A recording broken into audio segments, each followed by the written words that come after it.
When you talk about special teams and perimeter players, the smaller corner, safety, wide receiver body types, you're talking about speed, and he has a ton of speed, man. He plays super fast, and it's not only really like the plays that you see the tackles that he makes on punt, and they're incredible plays, but then it's all the fair catches that he's made, you're forced, and then on top of that, it's all the penalties. I mean, he's created, 3-4 penalties this year throughout the course of the year, which is huge field position, so a great player for us. Obviously devastating to lose anybody in this game, but certainly a great player like that. The injury situation the team has, that trickles down to special teams, absolutely. How does that impact you in game and now as you're getting ready to go into a next game? Yeah, so the way it definitely impacts us, the way I feel about it personally is, it's an opportunity to become a good football coach. I mean, I think that's the art of coaching. Is it's not when you have all the players you want and you can go out there and call anything or do anything, it all works, everything looks good, but it's when, okay, now with this group, how can we make the most of it? And then as the group changes, how can we make the most of it? And I think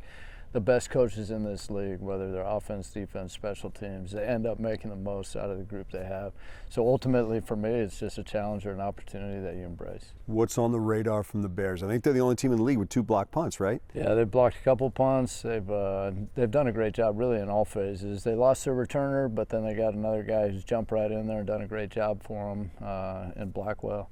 And so really a tough outfit. I got a lot of respect for their coach. He does a great job, Hightower, and he does a great job with them. Their group always plays hard. They're sound, they do a good job, they play hard, so we got our hands full. Final thing, only 3 outdoor games all season long. This is one way. The nasty weather in Green Bay. Chicago is always interesting. What kind of challenge does that present? How does it change any way that you'll prepare for this one? Yeah, a little bit.